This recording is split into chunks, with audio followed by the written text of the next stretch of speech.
하나님 말씀은 누가복음 8장 16절부터 25절까지입니다. 누가복음 8장 16절부터 25절까지입니다.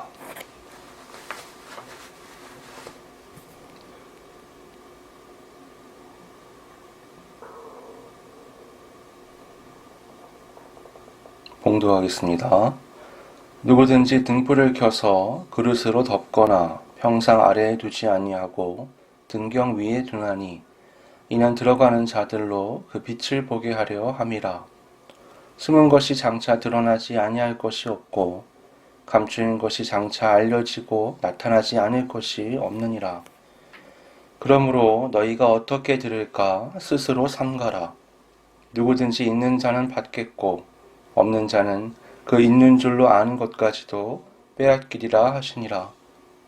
예수의 어머니와 그 동생들이 왔으나 무리로 인하여 가까이 하지 못하니 어떤 이가 알리되 당신의 어머니와 동생들이 당신을 보려고 밖에 서 있나이다.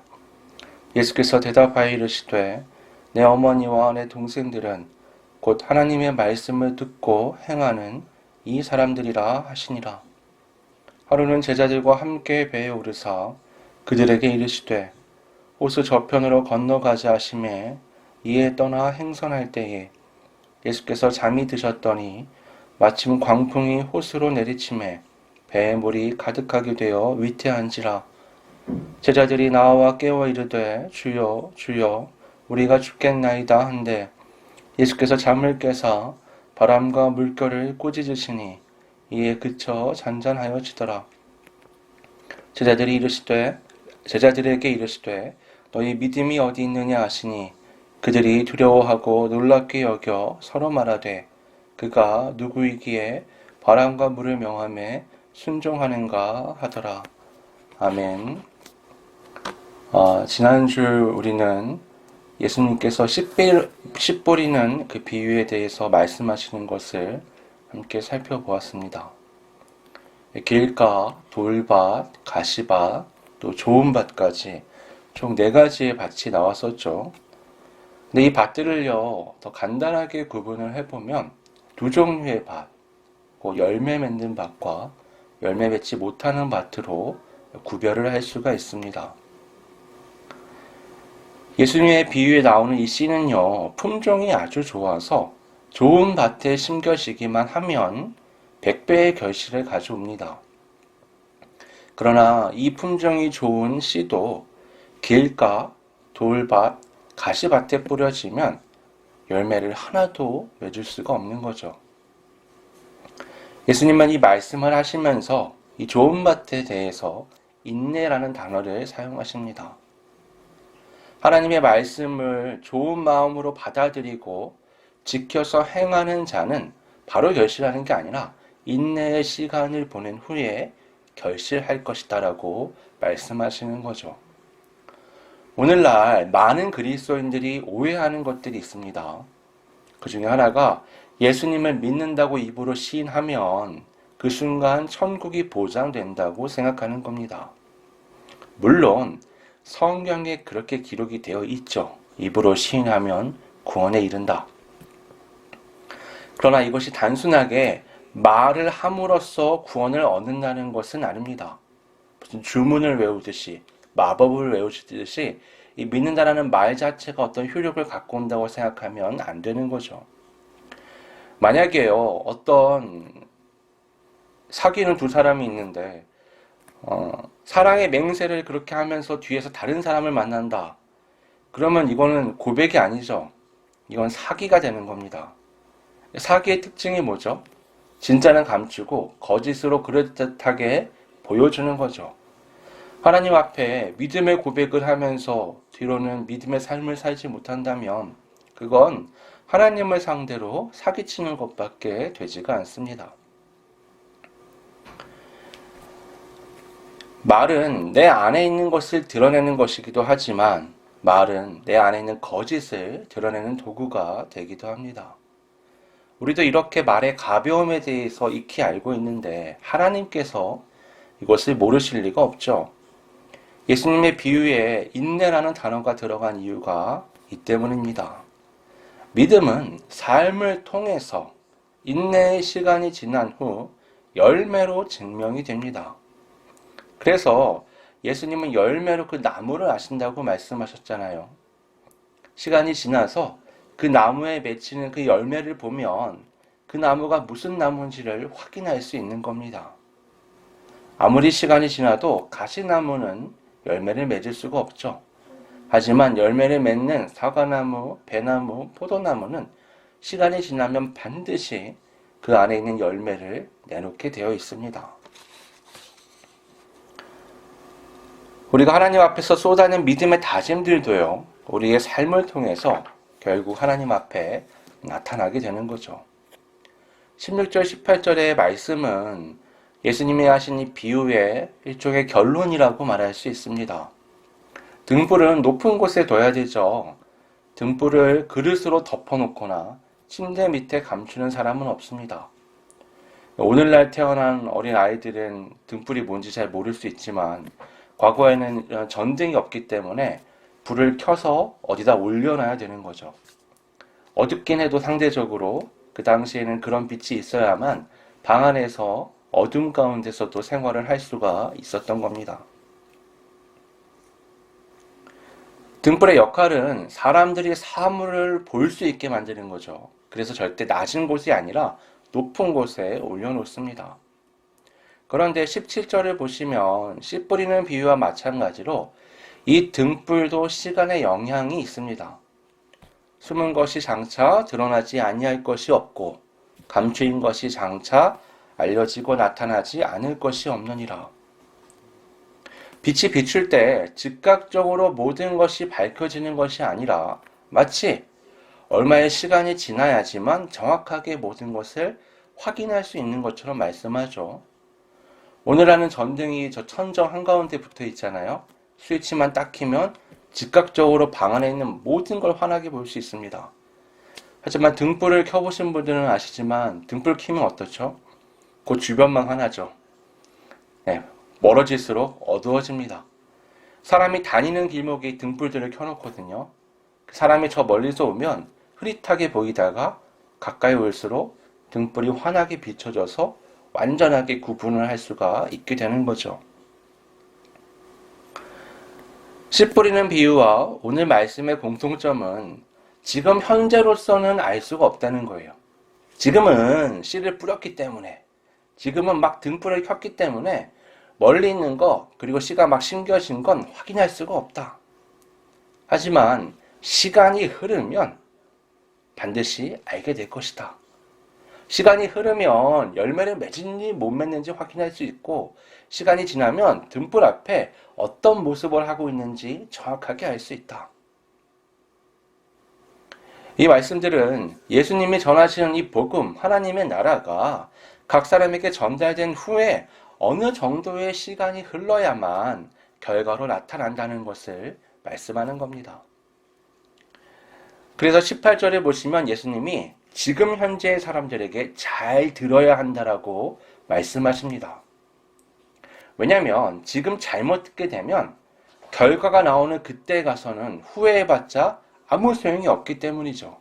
지금 잘 듣고 인내의 시간을 거쳐야지만 열매를 맺을 수 있고 등불 앞에서 환하게 자기의 모든 걸 제대로 확인할 수 있는 겁니다. 씨 뿌리는 비유를 한번 생각해 보세요.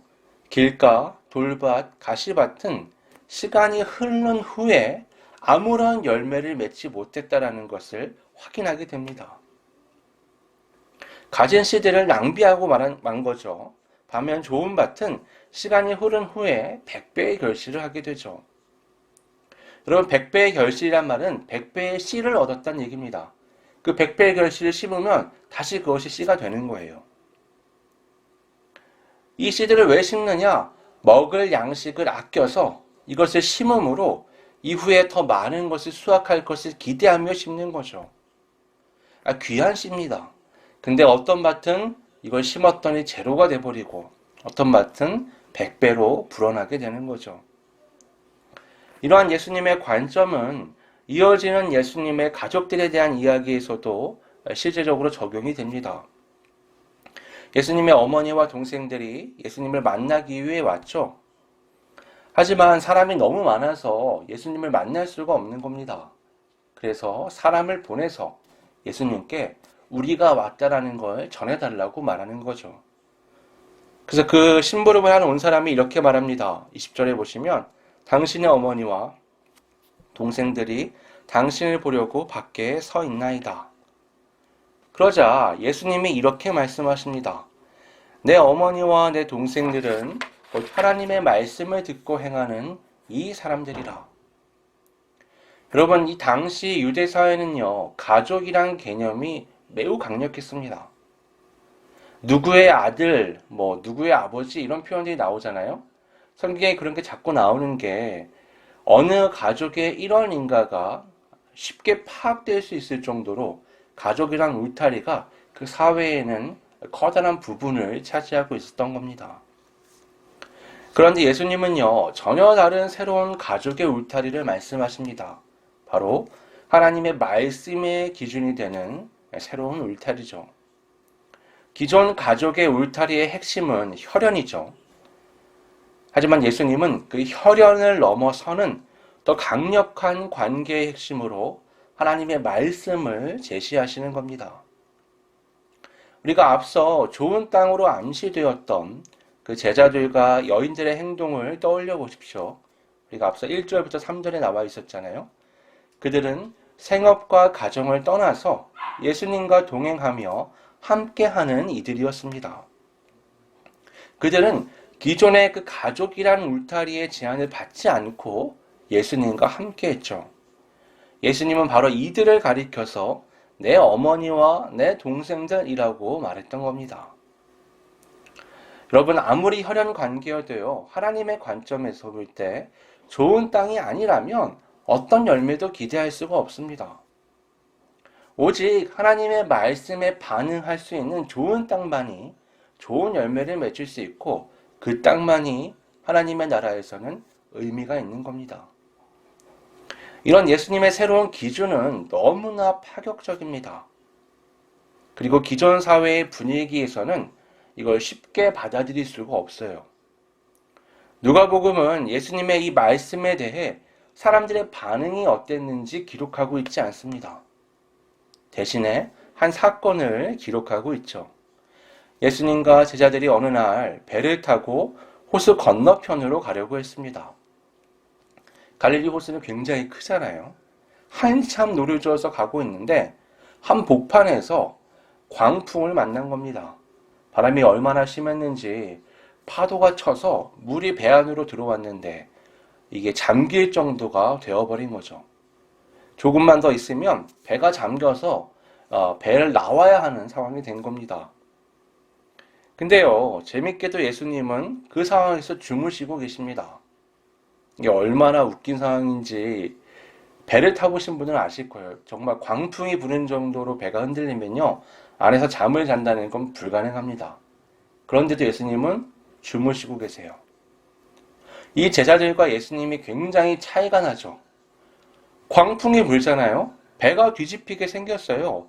누가 봐도 너무 위급한 상황이죠. 그러니까 물을 퍼내고 비상사태고 난리가 난 겁니다. 근데 예수님은 너무 평안하세요. 그래서 평안이 있는 예수님을 제자들이 막 깨우죠. 깨울 때 무슨 생각을 했을까요? 일손이 부족하니까 좀 하나라도 나르시라고 불렀을 수도 있고, 이제 배가 가라앉으니 우리 나가야 됩니다라고 말했을 수도 있죠. 그들은 곧 죽을 수 있다, 배가 반드시 침몰한다는 확신을 가지고 예수님을 깨운 겁니다. 그런데 잠에서 깬 예수님의 반응이 좀 이상하죠. 예수님은 마치 이런 걸 가지고 나를 깨웠어 라는 반응을 하십니다. 예수님은 바람과 바다를 꾸짖으시죠. 이건요, 제자들이 상상을 못 해본 거예요. 바람과 바다를 꾸짖는다. 혼내가지고 이걸 잠잠하게 만드는 거죠. 그리고는 제자들을 꾸짖습니다. 너희 믿음이 어디 있느냐? 제자들은 예수님이 아닌 파도를 보고 그것으로 인해 내가 확실하게 죽을 것이란 믿음을 가졌죠. 예수님이 나와 함께 하시기 때문에 이런 상황 속에서도 내가 안전할 수 있다는 확신을 갖지 못했던 겁니다. 이 모든 것을 경험한 제자들이 수군거립니다. 그가 누구이기에 바람과 물을 명함에 순종하는가? 예수님은요, 지금 왜 너네들은 믿음을 갖지 못해서 현상만 보고 환경적인 조건만을 보고 나를 제대로 믿지 못해서 이렇게 당황하고 어려워하느냐라고 말씀하시는데, 제자들은 반대로 아니 이 사람이 대체 누군데 바람과 바다까지도 잠잠하게 만들 수 있는가? 순종하게 만들 수 있는가라고 의문을 가집니다. 이들은 예수님께 좋은 밭으로 평가되는 자들이죠. 하지만 그들은 자신들이 갖고 있는 이 씨, 자기들이 함께하고 있는 이 예수 그리스도가 대체 얼마나 놀라운 분인지 제대로 알지 못했습니다. 그들의 눈에는 만난 풍랑이 너무나 거대하고 무섭게 느껴졌죠. 그래서 그 바람과 바다까지도 잠잠하게 하시는 예수님이 너무나 대단하게 보였습니다. 하지만 예수님의 눈에 비추인 광풍은 아무것도 아니었던 거죠. 예수님은 반대로 자신을 제대로 믿지 못하고 있는 그 제자들의 불신앙을 문제로 삼으셨습니다. 예수님은 제자들이 생각하는 것보다 훨씬 더 대단한 분이었습니다. 예수님은 이 우주의 역사의 분기점이 되는 존재죠. 우리의 역사가 어때요? 세상에 예수님의 이전과 예수님의 이후로 나눠집니다. 오늘날 우리가 사용하는 역사의 기준이 그렇죠.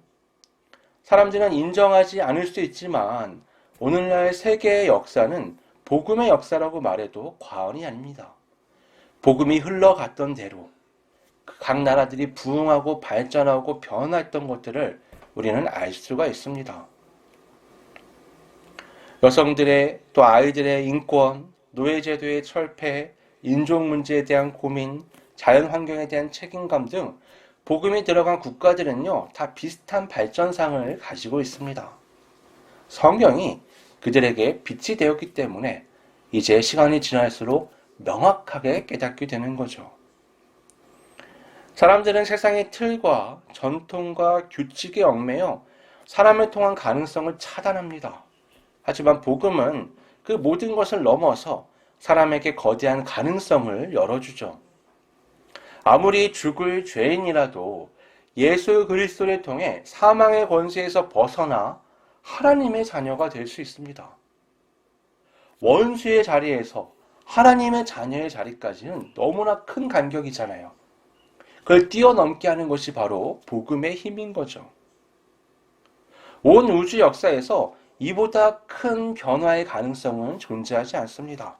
그렇기에 이 구원을 경험한 그리스도인은 자신의 실제 삶의 자리에서 어떤 제약과 장애물 앞에서도 좌절하지 않고 극복할 수 있는 겁니다. 여러분, 예수님은 환경을 바꾸시는 게 아니에요. 예수님은 사람을 바꾸십니다. 어부를 사도로, 귀신 들리고 병에 걸렸던 여인들을 복음의 일꾼으로 바꾸시는 거죠. 가치 없고 멸시당하던 사람들을 복음의 핵심 인물들로 변화시키는 겁니다. 복음이 들어간 모든 나라는요, 환경이 변한 게 아니에요. 복음이 들어간 모든 나라는 사람이 변합니다. 전통적으로 내려오던 모든 고정관념에 붙잡혀 있는 사람들이 생각을 바꾸게 되는 거예요. 이 세상의 기준에 얽매여 있다가 하나님 나라의 기준을 부여받고 나서는 하나님 나라의 기준으로 지금의 세상을 바꿔나가는 거죠.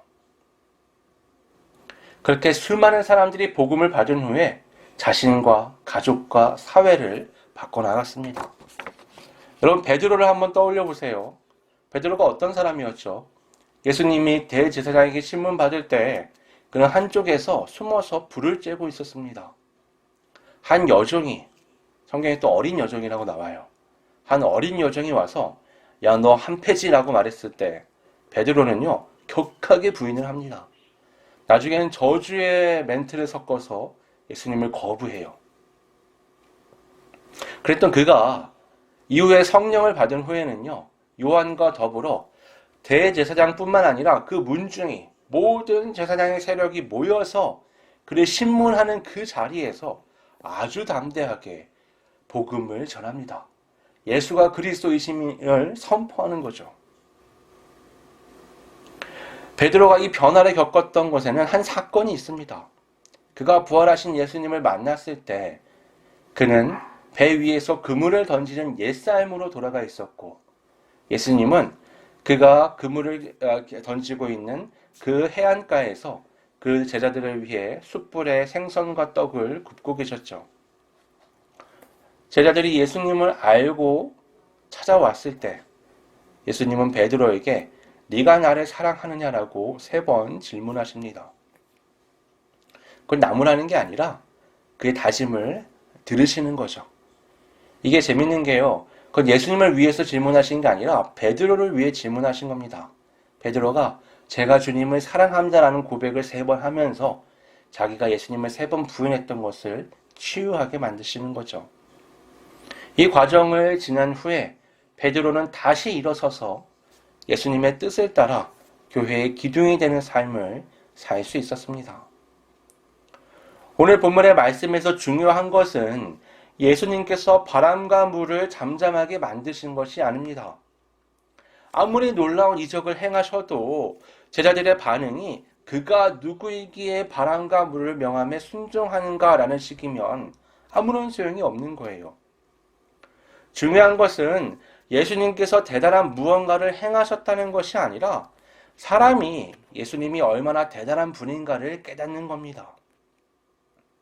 아무리 예수님이 대단한 일을 하셔도 예수님이 누구신지 제대로 알지 못하면 또 다른 풍랑을 만날 때 또 똑같은 두려움에 휩싸이게 되는 거죠. 예수님을 따르는 많은 사람들은요, 또 예수님을 따르지 않았던 많은 사람들과 함께 예수님의 놀라운 이적을 체험했었습니다. 근데 왜 누군가는 예수님을 따르고 누군가는 예수님을 따르지 않는 거죠? 그건 그 이적을 통해 예수님이 누구신지를 바르게 아는 사람만이 예수님의 가치를 알기 때문입니다. 예수님이 누구신지 안다면 더 큰 환난과 어려움이 와도 흔들리지 않을 수 있는 거죠. 예수님을 찾아왔던 이방인 백부장이 그랬잖아요. 그런 예수님을 통한 이적을 직접 보지 않았어요. 그럼에도 불구하고 어떻죠? 예수님에 대한 확신이 컸습니다. 그래서 오시지 않고 그 멀리서 그냥 말씀만 해주시면 모든 것이 이루어질 거란 확신을 갖고 있었죠. 그것이 바로 예수님에 대한 바른 믿음이라고 말할 수 있습니다. 나아만 장군의 이야기는 조금 다르지만 반대 이야기지만 비슷한 부분을 담고 있습니다. 그는 엘리사가 무언가 대단한 의식을 통해서 자신의 병을 고쳐주기를 바랐습니다. 하지만 엘리사가 한 말은 뭐예요? 그저 요단강에 가서 7번 씻으라는 거였죠. 너무나 간단하고 성의가 없어 보여서 나만이 불같이 화를 냈습니다. 그런 그의 마음을 돌린 사람들은 옆에 있던 종들이었습니다. 종들은 말합니다. 아니 주인님, 더한 걸 시키면 안 하셨겠습니까? 어떤 어려움이 있어도 내가 할 것이라는 다짐을 하고 오셨는데 아니 이 간단한 걸 하지 않습니까? 종들은요, 마음이 낮고 순종하는 자세를 늘 갖추고 있기 때문에 자신의 자존심, 생각, 판단, 문화 이런 것들을 고려하지 않고 주인의 말에 따를 수가 있습니다. 반면에 나아만은 높은 위치에 많은 걸 쥐고 있는 사람이었죠. 그는 스스로 마음이 높아져 있어서 너무 많은 것들을 고려했습니다. 그래서 자신의 판단에 의하면 이건 형편없는 것이야 라고 말할 수 있었던 거죠. 자신의 나라와 비교해서 형편없는 요단강에 몸을 담그라는 것도 자신의 나라에 있는 의사와 술사들과 비교해서 엘리사의 말과 행동도 탐탁지 않아 보였던 겁니다. 그러나 요단강에 몸을 씻은 후에 그는 깊은 후회와 반성을 하게 되죠. 대단하고 화려한 겉모습이 중요한 것이 아니라 진짜 결과를 가져올 수 있는 것이 참 능력임을 깨달았기 때문입니다. 여러분, 이 성경 본문의 시점에서 예수님은 진짜라는 것을 말하는 겁니다. 현재 사람들이 예수님을 어떻게 바라보든 어떻게 평가하든 무슨 일들이 벌어지고 있든 그것은 문제가 되지 않습니다. 예수님은 사람을 바꾸시고 역사를 바꾸십니다. 예수님을 온전히 따르기만 한다면 결국 인내의 시간이 흐른 후에 결실할 수밖에 없습니다. 그러기 위해서는 예수님을 온전하게 믿음으로 바라보지 못하게 만드는 오늘날 우리가 당연하게 생각하는 많은 장애 요소들을 넘어서야만 합니다. 세상의 풍파를 온몸으로 경험하면서도 예수님을 믿음으로 바라보며 설 수 있다면 그 사람은 좋은 밭, 등경에 든 등불 앞에 서 있는 그런 결실의 삶을 살 수 있을 것입니다. 함께 기도하겠습니다. 아버지 하나님,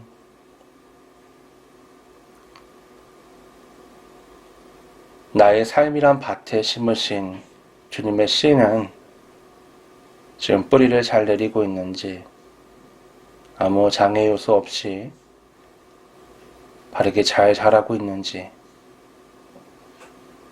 확인할 수가 없습니다. 하지만 시간이 지나 때가 이르면 반드시 하나님 앞에 이것이 진실된 믿음의 삶이었는지 보여드릴 수밖에 없는 열매가 있냐 없냐 두 갈래의 결과로 우리 삶이 맞이할 것을 우리는 성경을 통해서 확인하였습니다. 다른 어떤 환경적인 요소와 외적인 것들을 고려하며 신앙생활을 하는 것이 아니라 예수님을 가장 우선에 두고 그 예수님을 통해 우리 삶의 많은 문제들을 바라보며 믿음으로 예수님과 함께 걸어가는 삶이 될 수 있기를 소원합니다. 우리의 마음과 생각이 늘 주님께 초점을 맞추며 주님을 제1순위에 놓고 살아가는 온전한 삶이 될 수 있도록 성령 하나님 이끌어 주시옵소서. 거룩하신 예수님의 이름으로 기도드립니다. 아멘.